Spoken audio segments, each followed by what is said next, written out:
Assalamualaikum warahmatullahi wabarakatuh. Alhamdulillahi rabbil alamin. Allahumma sholli ala Muhammad wa ala ali Muhammad. Saudara, pada narasi sebelum ini, ketika kita memasuki tafsir Iyyaka na'budu, Al-Qunawi menempatkan ayat ini pada makom imtihan, sebuah makom pengujian yang halus namun mengguncang, bukan untuk meruntuhkan iman, melainkan untuk menggugurkan rasa aman semu dalam penghambaan yang belum sepenuhnya diserahkan. Pembahasan ini diurai oleh beliau dengan panjang lebar, seakan-akan kita diajak berhenti, menoleh ke dalam dan bertanya kembali, siapakah yang beribadah dan kemanakah sebenarnya ia menghadap. Setelah ujian itu, pada halaman berikutnya dengan uraian yang jauh lebih singkat namun sangat padat, Al-Qunawi membuka pembahasan tentang kiblat akal, kiblat jiwa, dan kiblat manusia. Seolah beliau hendak mengatakan, setelah engkau diuji dalam ibadah, kini periksalah arah hadap batinmu. Maka pada kesempatan ini kita mengangkat teks tersebut dalam format dialog kontemplatif, bukan untuk meredakan ujian, tetapi untuk menuntun kesadaran menuju ketepatan arah, agar hentakan makom imtihan tadi tidak berhenti sebagai keguncangan, melainkan berbuah sebagai penyaksian dan penjernihan. Baik saudara, dialog ini kita beri judul tentang qiblah dan Iyyaka na'budu. Maka berkatalah Salik kepada gurunya, wahai guru, aku membaca ayat itu setiap hari, Iyyaka na'budu. Namun mengapa setelah kajian itu dadaku justru terasa sempit, seakan-akan aku tidak tahu lagi kemana sebenarnya aku menghadap.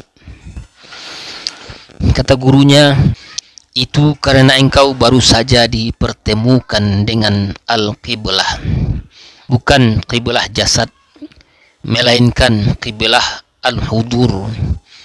Tahukah engkau, wahai Salik, bahwa qiblah manusia tidak satu? Kata Salik, bukankah Tuhan satu, guru? Mengapa qiblah bisa berbilang?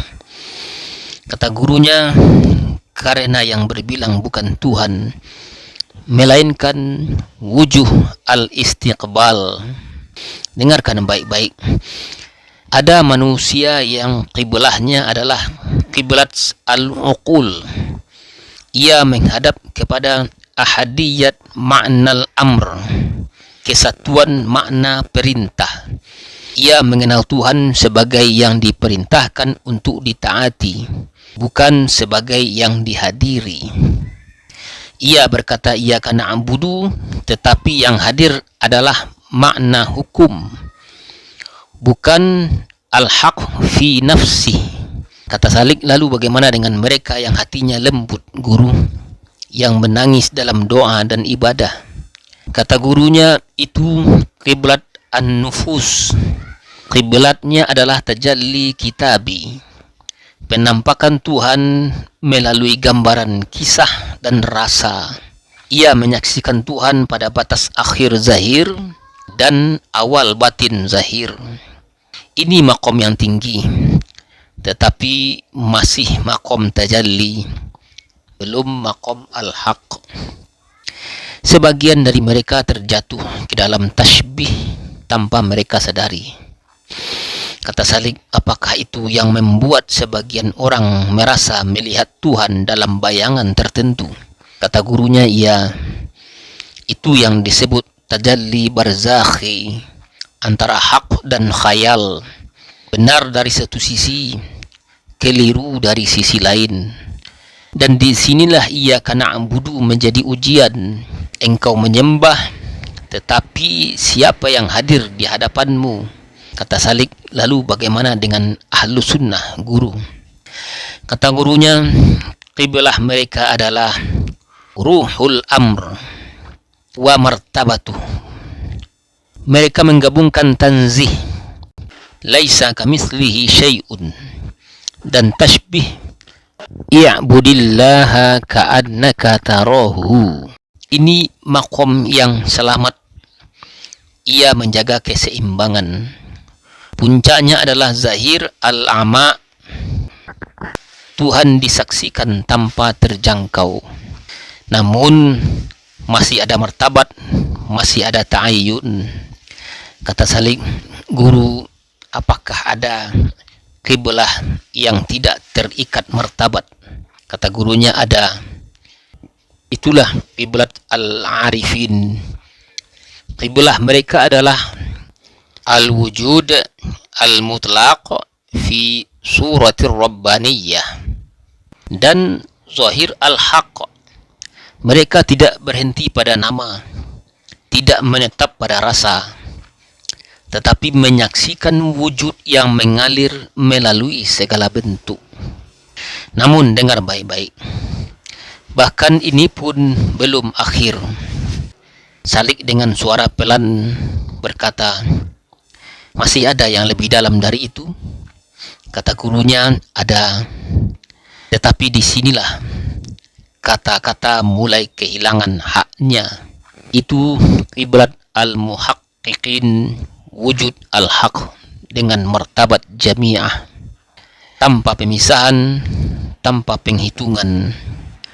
Dan lebih dalam lagi, qiblat ar-rasikhin, martabat al-haq, dari sisi tidak adanya mughayyarah dengannya, dan indiyaf surati, yang Adam diciptakan atasnya.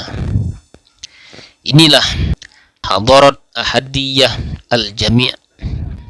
Fafham jika engkau mampu. Salik terdiam lama, lalu berkata, guru, lalu di manakah qiblah manusia yang paling sempurna? Gurunya menunduk, lalu berkata, itu qiblat al-insan al-haqiqi, al-abdu al-akhlas al-akmal. Ia telah disebut tetapi rahasianya tidak dibuka, bukan karena pelit, tetapi karena ada rahasia yang jika diungkap bukan menerangi, melainkan membakar. Kata Salik, lalu apa yang tersisa bagiku, guru? Kata gurunya, satu hal saja. Setiap kali engkau berkata, iya karena abudu, bertanyalah dengan jujur, qiblah manakah yang kini sedang kuhadapi? Dan jika engkau gemetar, jika klaimmu runtuh, jika engkau merasa tak mampu, maka ucapkanlah dengan selamat, iyyaka nasta'in. Karena di sanalah manusia kembali menjadi abdu, dan ibadah kembali menjadi amanah, bukan kebanggaan. Saudara, demikian penyampaian dialog kali ini, semoga bermanfaat. Wallahu a'lam bishawab. Silakan ikuti dialog-dialog lainnya. Assalamualaikum warahmatullahi wabarakatuh.